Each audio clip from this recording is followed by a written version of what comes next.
dem Feind gelungen, die Front in breiter Formation zu durchbrechen. Im Süden hat der Gegner Zossen genommen und stößt auf Stahnsdorf vor.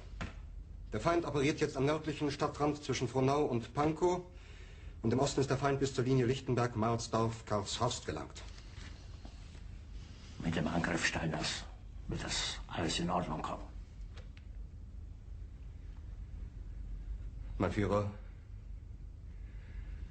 Steiner konnte nicht genügend Kräfte für einen Angriff massieren. Der Angriff Steiner ist nicht erfolgt.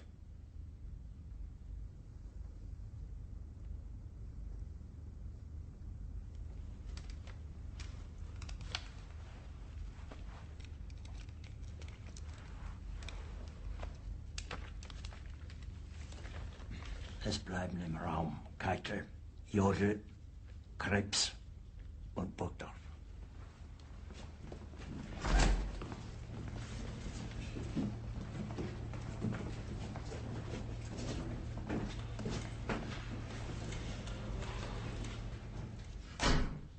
Das war ein Befehl!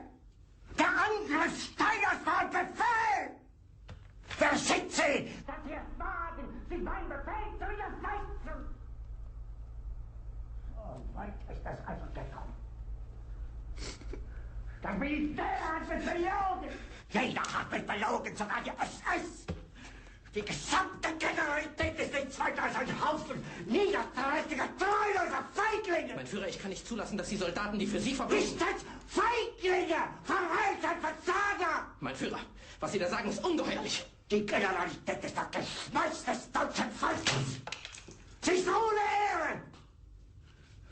Sie nennen sich Generale, weil Sie Jahre auf Militärakademien zugebracht haben, nur um zu lernen, wie man Messer und Gabel hält!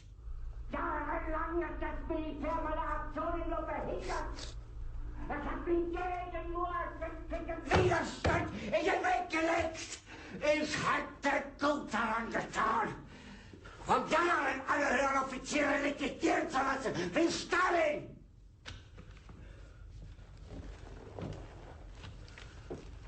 Ich war nie auf einer Akademie.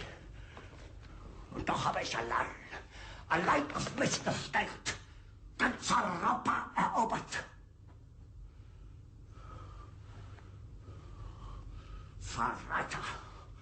Von allem Anfang an bin ich so verraten und betrogen worden. Es wurde ein ungeheurer Verrat geübt am deutschen Volke. Aber alle diese Verräter werden bezahlen. Mit ihrem eigenen Blut werden sie bezahlen.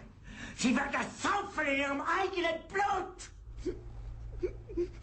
Bitte gerne. Jetzt beruhig dich doch.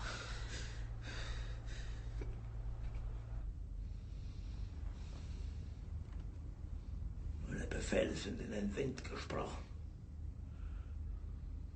Es ist unmöglich, unter diesen Umständen zu führen.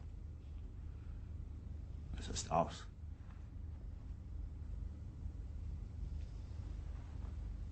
Der Krieg ist verloren.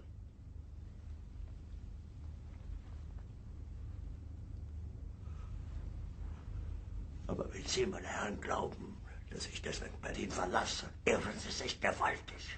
Eher jage ich mir eine Kugel durch den Kopf.